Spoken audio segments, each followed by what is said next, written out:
Welcome back to everyone's favorite series on this channel. This is BlackBird, Part 2, which is going to be, I think, a little bit more interesting. And I guess we'll see how I feel. Towards the end of the last part, I started feeling a bit more like I liked this story, so I guess we'll see if that continues. Without any further ado, let us go. Noel frowned and watched a black feather scuttle over the ground near the rails. That's when he noticed blood on the rail, on the opposite side of the tracks. Not a lot of blood. Just one smear. But it was a big smear. A police officer was taking a picture of it. Blood, Noel thought. There had to be blood. He kept telling Sam that. Noel lingered by the tracks with Sam's distraught parents the rest of the afternoon. By then, the police had declared Sam missing, presumed dead. Multiple search parties had been sent out. Noel had even been part of one, but no one found anything. When Noel left the tracks to return to his room, he let Molly and Paul hug him, even though he didn't want to be hugged. Being near them was like standing next to a loudspeaker for emotions. Their grief was amplified by their facial expressions and memories about Sam. The clamorous sense of loss was more than Noel could handle. He couldn't stand to be around Molly and the cops anymore. He had to get away. Once Noel started walking away from the scene at the tracks, he couldn't stop. He just couldn't process what had happened. How could Sam be dead? Was it my fault? What? Why did he think that? He didn't do anything. But that wasn't true, was it? He kind of did do something. He'd been a bit of a jackass the day before, and Sam had been upset. He'd tried to hide it, but Noel could tell Sam was pissed when he left the studio. So what if being upset had made him careless? But it happened this morning, not last night, he told himself. Sam wouldn't have still been upset by this morning, right? Noel wasn't convincing himself. Why did he have to be such a jerk sometimes? Yo, Noel, go along. Noel looked up to see one of his intramural buddies holding a football and pointing. Noel dutifully trotted in the direction indicated and caught a somewhat wobbly spiral after juggling it a couple times. He threw it back, intending to return it at an upstaging perfect spiral, but his gaze, as he brought his arms forward, landed on a large black shape just at the edge of the trees. Noel let go of the ball and it flopped all over the place before landing 50 feet short of its target. Wuss, Noel's friend called. Noel ignored him. What had he just seen? Noel continued to ignore his friend, who was now shooting denigrating comments about Noel's throwing abilities. Noel hadn't seen what he'd thought he'd seen, had he? When Noel reached the trees, he looked up into the sagging branches and then down into the tangled underbrush. He saw nothing out of the ordinary. It must have been his imagination. All that talk of black feathers and Sam's costume, it was messing with his head. A little after 6, Noel's stomach came unclenched enough to remind him that he hadn't eaten since before he'd gone to the shooting studio. He needed food. So he headed to the cafeteria. But first, this video is sponsored by the Elementia Studios Patreon. On there, for only $1, you can support me and also get all sorts of cool content like early videos, bonus content, exclusive behind-the-scenes stuff, basically whatever I throw onto there. And once my internet actually upgrades, which is apparently going to be happening this month, exclusive live streams, which I'm really looking forward to, so TikTok any day now. Also, I'm setting up exclusive merch for you to earn, potential giveaways that are only for Patreon members, lots of really cool stuff that I'm setting up right now, but this is a really new thing, so if you feel like supporting the channel for only $1 a month, check it out. The link will be in the description. So he headed to the cafeteria. Not much of what was served there could be called food, but he was hungry enough to eat pretty much anything at this point. Why is it such a stereotype that cafeteria food is so bad? I mean, I don't often have it at school or anything. Usually I'll bring my own lunch, but, I mean, when I've had it, it's been really good, actually. I think it's made by the students in the culinary class. Yeah, I don't know. Maybe it's different, over in America. You know, I don't know if you know this, but, I'm Canadian, you know, so, yeah, I'm Canadian, by the way. It's like, you know, it's not a big deal. I'm Canadian, though. It's like a personality trait of mine, you know. I'm actually from Canada, so you know, it's kind of like because basically I'm Canadian. The cafeteria was only half full, as was usual on Sundays. A lot of students went away for the weekend, and even more ate out. Usually only the nerds were around about now. Hey, Noel didn't have to turn to identify the speaker. It was Amber. He wasn't sure what to say to her. Their last exchange felt like years ago. She must have come looking for an update about Sam. Noel turned. Hey, I never see you here on Sundays. Noel let out a sigh of relief on the slight hint of sarcasm she managed to slide into pretty much everything that came out of her mouth, even when sarcasm wasn't required. He wasn't sure he could talk about Sam right now. That's because I'm never here on Sundays. So you're not here now? Obviously. Amber rolled her eyes. So is your clone going to get in line, or just stand there getting in the way? Noel couldn't help himself. He grinned. He'll get in line, just so he doesn't put you out. Nice of him. He's actually a pretty nice guy. Noel stepped back and mentioned for Amber to go ahead of him. He should give you lessons. Amber winked at Noel as she passed him. Noel followed her through the... You know what? I'm just going to leave that one in so you guys know how often I stutter while recording this. I usually cut it out, but I feel like you should know a little bit of my pain. Anyway, Noel followed her through the line, grabbing some of this and some of that. He had no idea what he was putting on his tray. He was already distracted by what had happened to Sam, plus he was trying to puzzle out what he'd seen by the trees. And now Amber was befuddling him. He'd only recently figured out he might like her, and they'd gone on their first date the night before. It had been good, but today had kind of wiped the date from his mind. Understandable. Should I have called her by now? It would have been nice, Amber said. What? You just said, should I have called her by now? I did? You did. She cast him a sideways glance. Ah, another familiar trope. When the character says something out loud when they didn't intend to. Also a very common thing for stories to do. Overdone, even. Okay, I'm being too hard in this story. That had to be evidence of his whacked-out mental state. Noel decided maybe he should stop thinking completely.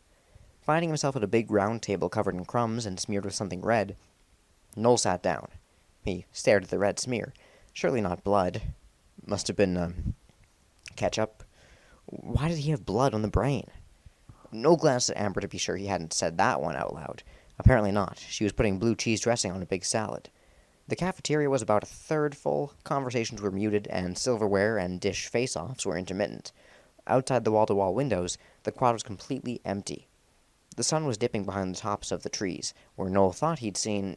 nothing. I saw nothing, he told himself. Noel looked at his tray. He blinked. Somehow he'd managed to get sauerkraut, beets, mashed potatoes, 3 dinner rolls with butter, 2 dill pickles, and 3 kinds of pie. Are you pregnant? Amber was eyeing his tray, too. Apparently. Noel picked up a spoon, realizing he hadn't gotten a fork. He dug into the mashed potatoes as if all was right in the world. He noticed that the cafeteria smelled like beef stew. Was that the entree he'd missed? Amber chewed and then put down her fork. I'm sorry about earlier. For once, her words were free of sarcasm. Earlier? When I told you about Sam, I shouldn't have dropped it on you the way I did. Noel grabbed his glass and took a drink of what was in it to wash down the gluey mashed potatoes. He discovered he'd gotten sweet iced tea. He hated sweet iced tea. It's okay. Amber put her hand on Noel's arm. No, it's not. I'm sorry. I didn't realize you two were so close. Noel shot a look at her. Was she being sarcastic again? No, judging from the little crimp between her brows, she was concerned. We're not that, Noel began. Then he realized that, yeah, he was pretty close to Sam. They had started out as a complete mismatch, assigned to work with each other. Noel was rushing his fraternity. Sam lived with his parents. Noel was cool, and Sam seemed to go out of his way not to be cool. So screamed his almost military haircut, his crisply ironed shirts, thanks to Molly, and that legal briefcase he usually carried instead of a backpack. You're not? Amber asked. Noel shook his head. Yeah, I guess we've gotten sort of close. I mean, he's a strange dude, but he's smart and he's funny. He's a nice guy. Like you, Amber said. Noel frowned at her. He stood up so abruptly his knee hit the table, and all the dishes rattled on the trays. His tea sloshed. I've got to go. Amber looked up at him. It's like deja vu. Huh? She waved him away. Call me when you find your brain. Okay. Noel strode away from the table and dumped his tray in the return area. The uneaten food earned him a stern glance from one of the round women with the hairnets who worked in the cafeteria. He didn't care. He just had to... What was that? Noel stopped just outside the doors of the cafeteria and stared down the hall. He looked the other way, too, and then he turned to look behind him. He rubbed his eyes and checked the area again. Nothing was out of the ordinary. Dirty beige floor, pale yellow walls, posters vying for space on an overcrowded bulletin board that ran along the wall, a few students strolling in and out of the cafeteria. Nothing to see here, folks. Yeah? So why was Noel so sure he just spotted something big and black flutter around the corner at the end of the hall? And what was that noise? Noel tilted his head and listened. It sounded like a rhythmic rustling, a sort of whispery sound, like wet feathers being dragged along the floor. That is such a gross image, I guess. I like that. It's weird. Is what's going on here in Noel's head? They never really make that obvious or not, because he doesn't seem like, I guess maybe the shock of his friend being potentially dead could have made him kind of go insane a little bit. I mean, in 1:35 a.m., at least Delilah is completely insane in the end. In this story, I don't know if it really ever gets to that point. Well, no, it definitely gets a bit crazy. Without going into too much detail for those of you who haven't read the story like I have, yeah, I don't know. I'll try and keep things vague. I'll be quiet for now. Don't worry. I will not spoil anything. Noel trotted out of the cafeteria building, stopped, bent over, and took a couple of big breaths of fresh air outside. You okay, Noel? Noel looked up. One of his frat brothers, Steve, stood at the bottom of the stairs, his arm draped around a pretty red-headed girl. Yeah, I'm fine. If you say so, Steve said. Noel lifted a hand, and Steve and the girl wandered off. Noel headed for the frat house. He sat on his bed, his legs spread out and his hands loosely on his lap. He rolled his head around, listening to his neck crack, and he took several deep breaths. When you're tense, adopt a relaxed posture. Loosen your muscles, and breathe deeply. His mother taught him that when he was little, and it was really worked up about something. Tell your body how you feel, and it'll come along for the ride. That's true. Apparently, if you smile, then you will naturally become happier, and if you frown, you'll naturally become sadder. In most cases, obviously, if everyone around you just died or something, that might not work so well. But if you're feeling bummed, sometimes just trying, just a little smile like that, helps a little bit. Kind of insensitive advice if that doesn't work for you. Like if you actually are like sad and have been for a while, but if you're stressed about something, temporarily, or something like that, it tends to work, at least for me. So this situation was a little beyond old-school relaxation techniques. Between leaving the cafeteria and getting into this room, Noel had seen everything. Not someone, but something, following him 4 times. 4 times. Something, but what? 4 times Sam heard that weird sound, a cross between the sound of the wind and a fluttering noise combined with regularly spaced, airy thumps. No matter how many times he tried to tell himself he was hearing some kind of mechanical contraption or some sort of air conditioning or a fan unit attached to one of the buildings on the campus, he couldn't convince himself of the lie. The truth was that he was hearing the sound of feathers. Lots of them, brushing over the ground and grazing the edges of trees and buildings. It might have been easier to believe his lies about the sound if he hadn't also seen a mammoth lurching swell of feathers rippling just at the edge of his peripheral vision. 4 times he'd seen these sinister forms billowing in and out between the trees and the buildings. Well, seen was a bit of an overstatement. He actually wasn't sure about what his eyes had told him. The word seen implied a direct vision of something. Noel hadn't had that. He'd had this idea of seeing something, but the more he kicked around the idea, the more he became convinced he had seen something. Something had toyed with his senses, something just beyond the reach of confident, visual surety. That something had been massive, black, and feathery. And there it was again, a large shape darkened Noel's small, west-facing window, blocking out the sinking sun for just an instant. Noel only caught it out of the corner of his eye again, but it was there. Noel bent over and put his head in his hands. Oh, man, oh, man, oh, man. He straightened up. Get a grip, he ordered himself. Taking a deep breath, he looked around his room. Noel might have looked just sloppy enough to be cool, but he liked order in his surroundings. He was a minimalist. His room was soothingly white. The maple furniture had clean lines, though it was slightly stained. The small fridge he used for bottled water and the occasional leftover pizza, if he left it in the main kitchen it was sure to be stolen, was white with sleek lines. The bed was made, if a bit messily, and covered with a plain tan comforter. The rug under the bed was Cecil? Sisal? Sisal? I don't know. The floor and all furniture surfaces were clutter-free. The only things on his walls were a few black and white still shots from old movies. Noel's frat brothers kept trying to get him to hang the frat's Greek letters in his room. Noel said he didn't need them to know what frat he was in. Hold on, let me Google what Sisal is. Give me a second here. Sisal, Sisal. It is a plant native to southern Mexico. It kind of looks like the leaves kind of jut out like a cactus. Maybe I'll put a picture on screen if I remember. That's weird. It also is a fiber that is made of the plant by the sounds of things, which is likely what the rug is made of. Okay. It has strength and stiffness similar to glass fiber. Okay. So it's not like a soft thing. Okay, cool. We learned something today, folks. Sorry if you don't care.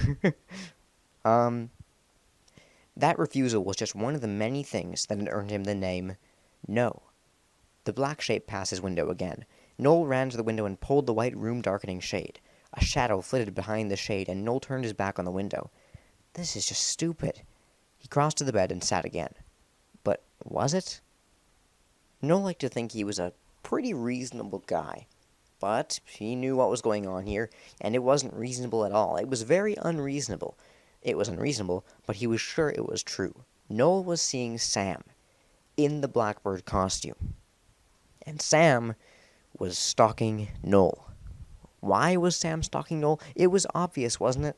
Sam was stalking Noel because he was now the Blackbird. He was the Blackbird, and the Blackbird tortured those who confessed their dirty secrets. So, first Sam was going to toy with Noel the same way a bully toyed with his victim, and then Sam was going to kill Noel for being such a horrible person. Noel was sure of it, and the worst part was that Noel deserved it. Sunday nights in the frat house were movie nights, and normally Noel didn't miss that, not just because he helped organize the events, but because he enjoyed them. But tonight's movie was a horror flick, with blood, and Noel wasn't up for it. He begged off, earning himself a shower of popcorn and a chorus of boos and hisses. After a half hour of trying to study and another half hour of staring at the ceiling, Noel wished he had joined the movie night, but he didn't want to go down now. He was too edgy. Noel's phone rang, and he snatched it up, hoping it was news about Sam. Sam's all right. He is, he thought, before he said hello. He is? It was Amber. Who is? You said he is, Amber said. He did it again? He really needed to stop saying his thoughts out loud. Yeah, it's maybe a bit cliché, huh? Maybe a bit cliché to do that. Wasn't I supposed to call you? Noel asked. You didn't. I know. Jerk. Noel's heart tried to strangle him. He swallowed to push it back into place. Maybe I had a reason, he said. I'm listening. My friend has turned into a big blackbird, and he's going to come and kill me, Noel thought. Then he gritted his teeth, waiting for Amber to tell him he'd said it out loud. Are you going for the obscene phone call technique? She asked. What? You're breathing heavily in my ear. It's not turning me on. Are you sure? Maybe there's a delayed reaction. Amber laughed. I'll let you know. Noel grinned. In spite of how shaken he was, talking to Amber put him a little more at ease. I called because you seemed kind of freaked out at the calf, Amber said. Who calls a cafeteria a calf? That is the most insane thing I've ever heard. I was just what? Is it about Sam? Noel gripped the phone so hard his fingers hurt. Yeah. Amber's voice softened. I'm sorry. Thanks. For a few seconds they were both silent. Maybe you'll find it in your sleep, Amber said. Find what? Your brain. Noel grinned again.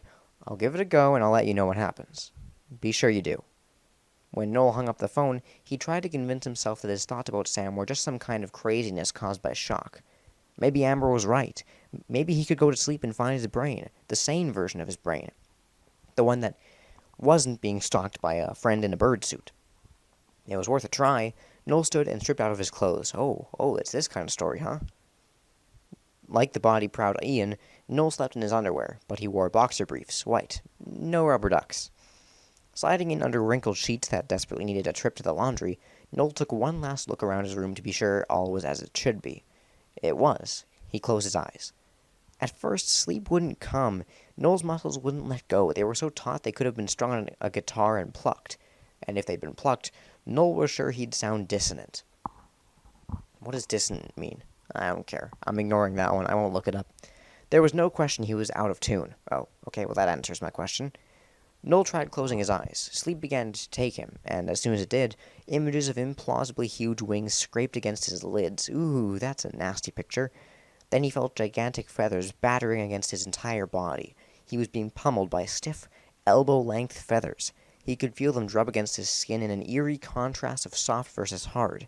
How could something as light as a feather beat him with such power and force? Fear pushed sleep from his consciousness. His eyes shot open. Flailing for the switch on his nightstand lamp, Noel listened to the thundering pace of his heart.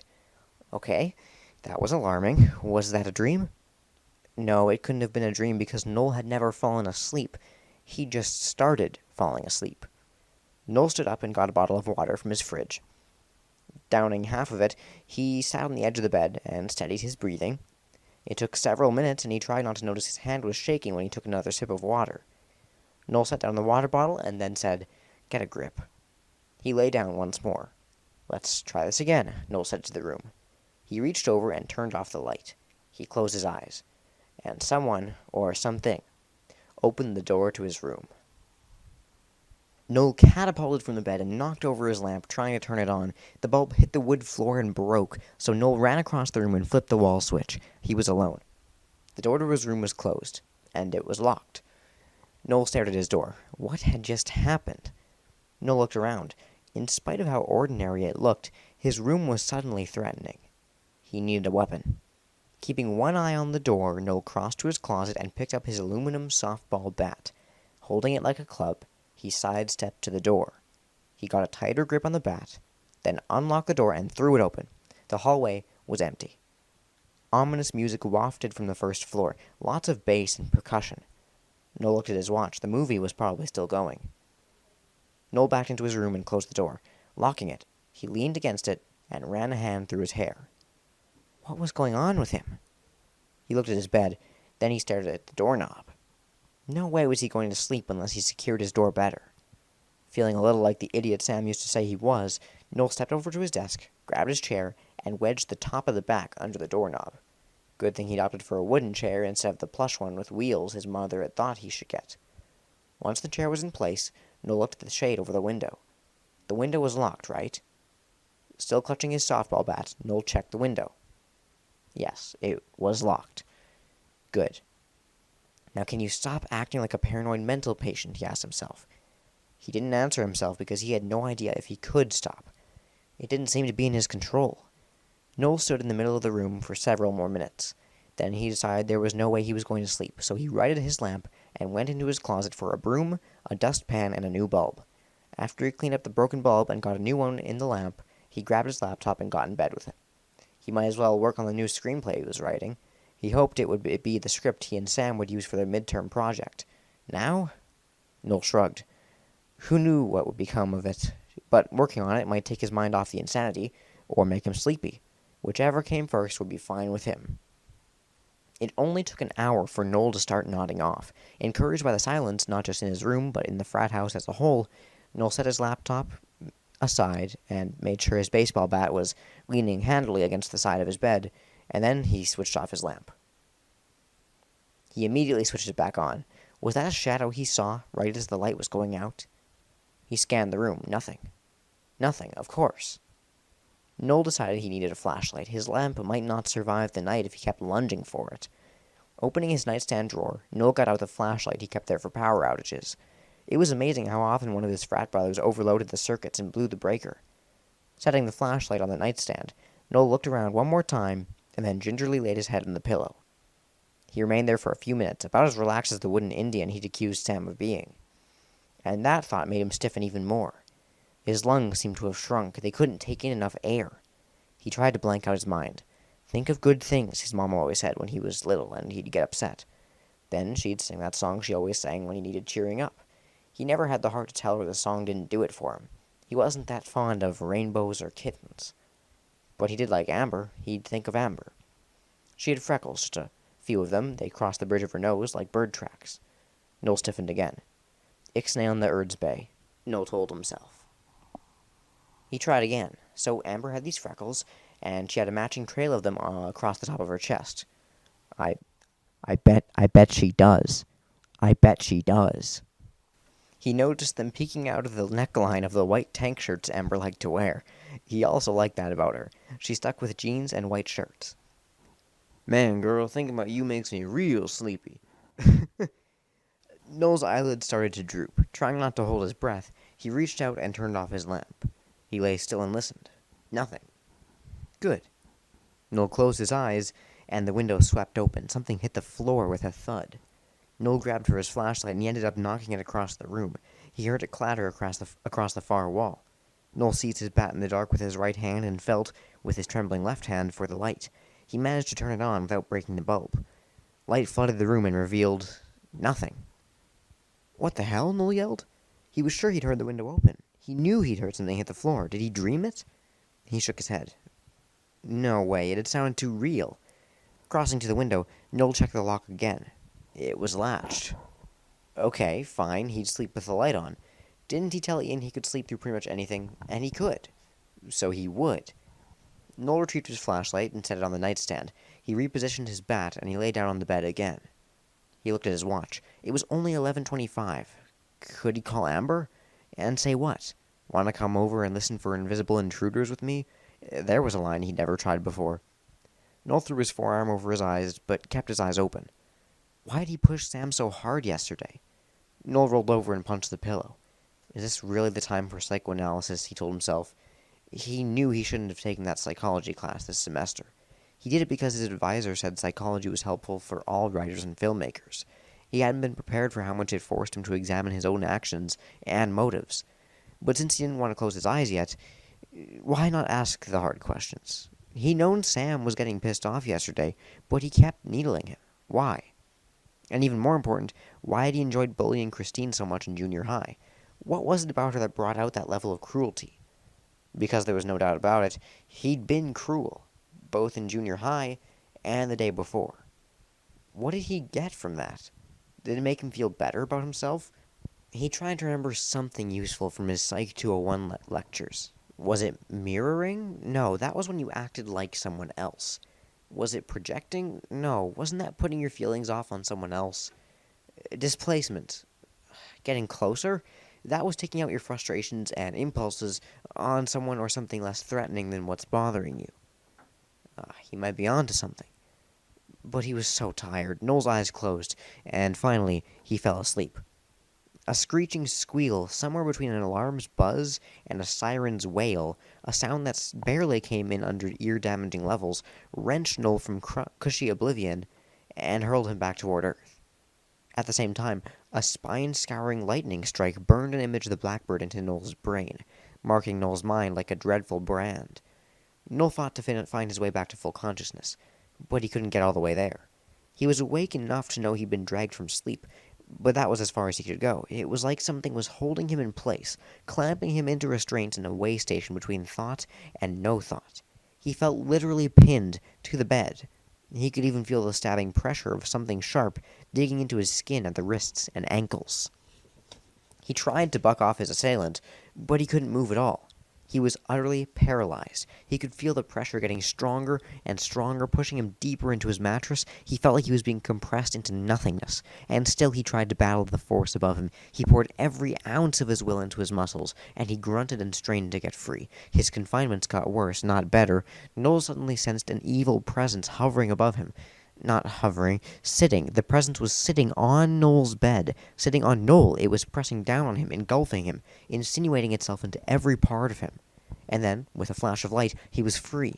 He busted loose from his bizarre captivity and woke so fully that when he opened his eyes, he was completely alert, and he held his bat in his hands. This was a good thing, because Noel was not alone in the room. A demonic presence of tenebrous feathers was poised right above his head. So Noel swung his bat. In the nanosecond he swung, or was it the nanosecond before he swung, the thing above Noel's bed disappeared in an eruption of feathers that spewed throughout the room. Then the feathers vanished into nothingness. It happened so fast, Noel couldn't be sure it happened at all. All he could be sure of was that he did swing the bat. He knew this because his lamp hit the floor, and another bulb bit the dust. The time span in which Noel had seen the feathered thing was infinitely small. It wasn't even a second. Noel's room went from sound and havoc to utter silence and stillness in the blink of an eye. And yet the image of what Noel had seen in that blink was burned into his retinas. Because he hadn't just seen feathers, he'd also seen soul-drilling, malevolent yellow eyes and a pointed, threatening beak. Those eyes had been locked onto Noel's eyes. The sharp beak had aimed itself straight at Noel's guilty heart. Noel was sure if it was the Blackbird leaning over him with malicious intent, this wasn't just a still shot. This was a complete horror film playing out in front of his eyeballs, in the theater of his own mind, without blood. Sam was right. You didn't need blood to have horror. The creep factor was horrific enough. Noel emitted a strangled sound that was a half moan and a half laugh. It sounded like the strangled sob of an unhinged man. How strange that in just a few hours Noel had gone from a well-adjusted college guy to a paranoid mental case. Because he had to be crazy, right, to believe the horror that he and Sam had crafted on the fly had come to life. Noel stood and paced around the room. Adrenaline was still coursing through his system, and he needed to get it out. After 3 U-shaped passes back and forth around his bed, Noel decided one thing. His room was not big enough for his nervous energy, so Noel strode into his closet and grabbed sweats, a t-shirt, a hoodie, socks, and running shoes. By the time Noel stepped out into the bright hall, it was eerily silent in the frat house. He checked his watch again. It was almost 1 a.m. Wait a second. Where'd the last hour and a half go? Had Noel lain in bed thinking about psychology for that long? Or had he been in that incapacitated state longer than he'd thought? He had no idea. The hammering of his heart was drowning out any rational thought at the moment. Striding down the hall as quietly as possible, Noel darted down the stairs and ran down them without a second. It wasn't that he cared about waking up his frat brothers. He didn't want to have to explain to anyone what he was doing. He just wanted to get away. As soon as he stepped through the heavy double doors and onto the broad front porch of the frat house, Noel rethought his actions. Did he really want to go running in the dark with this creature hounding him? What if the thing got tired of toying with him and decided to grab him? What if it seized him and took off, the way an eagle snatched a rodent? Now that did sound insane. Did he really think the Blackbird was going to fly over and steal him off the ground? Even if some frightful rendition of Sam in his costume was coming after Noel, that didn't mean it could fly, did it? Well, why not? If any of what happened today was possible, then anything could be possible. Noel turned and ran back up to his room. He spent the next 2 hours trying to stay awake. He was too terrified to try and sleep again. So he did push-ups and sit-ups. He listened to music. He played games on his computer. Finally, he started watching a movie. The movie was what did him in. He had to close his laptop, and sleep overpowered him. As soon as Noel closed his eyes, the high-pitched, caterwauling sound started again. He tried to cover his ears, but again he was paralyzed. Every time he tried to writhe against whatever force held him down, he had to push through the horror that still played in his mind. The brutal eyes gazing into the murk of his very essence. The beak, like a scythe of judgment, cutting through his heart. In his benumbed consciousness, inky feathered shapes streaked toward him, then retreated, over and over. He felt like a fat, helpless worm inching through the dirt. The Blackbird was merely playing with him before plucking him from the ground and swallowing him whole. The sound and the image were tearing him apart from the inside, and still he fought, and still he was held in place until he wasn't. As before, Noel came back into the land of the living with a crack of radiant light and a gaping silence. As before, he was on his feet immediately, and as before, the evil trespasser disintegrated into oblivion, as if it was never there, which it clearly wasn't, even though every iota of Noel's being was arguing that it was. Noel was going to lose his mind if he didn't get out of this room. Once again, Noel opened the door and headed through the frat house. This time, when he got to the porch, he didn't let himself think. He just took off, running down the brick path leading toward the quad. He had to get away, and that meant running. The campus was dead still. Noel couldn't even hear a car in the distance. He wouldn't have been surprised to find out that the campus had been isolated under a glass dome. But no, it was still in the real world. It seemed to be a perfectly normal campus hanging out on Earth. The night sky was black. Clouds must have blown in. Bushes gyrated in a breeze that had been blowing a few hours before. An occasional torn poster or candy bar wrapper skittered over the bricks. The campus was lit by a series of wrought iron lampposts, which cast a mesh of shadow and light over the concrete and foliage. Noel found it mildly disorienting to look at. He seemed to see a feather in every blade of grass or errant branch. So Noel kept his gaze directed at a spot on the ground 15 feet or so in front of him, to try and keep his focus, and also to center his thoughts. He'd been running as fast as he could, as if running for his life. He might have been running for his life. Something was torturing him relentlessly. How could he escape it? For now, he'd run. Noel turned to look behind him, and his shoe caught a tree root. He tumbled off the path into the bushes, lying on his back, holding a twisted ankle and wincing at the sharp pain that suggested he'd skinned his knees and his elbows. Noel threw his head back and shouted, "Enough!" He closed his eyes, and the horrendous sound started again, the chilling, feathered entity looming over him. Noel opened his eyes, and of course, he was alone. Noel fought his way out of the bushes, thrashing to his feet, ignoring the throbbing pain in too many places to catalogue. Noel said, "Sam, I'm sorry."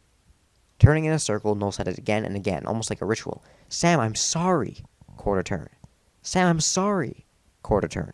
"Sam, I'm sorry." Closing his eyes for a fraction of a second, Noel confirmed what he suspected, that his apologies weren't accomplishing anything at all. But he tried one more time. He threw his arms up to the sky and bellowed, "Sam, I'm sorry." This got a response. It got him a blinding flashlight beam in the face and a campus cop's, "Are you drunk or high?" And I think that's the perfect place to end the story on for now. Maybe next time we'll find out if Noel is in fact drunk or high. Remains to be seen. It could be either, really. The symptoms haven't been made clear enough to make a proper diagnosis. But I guess we'll find out.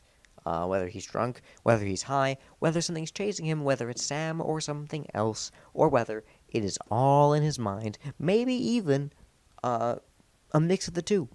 Maybe even it's nothing at all. Maybe this isn't Noel in the first place. Maybe this is Sam and he and Noel switched places in a body swapping machine. Maybe not. Maybe not that last one. But you know, one of those things is probably true. And we'll find out which one it is next time. Thank you guys for listening. And I'm going to go do something else. I think I need more water. My bottle is out. And I'm thirsty. So, see you around, guys. Bye.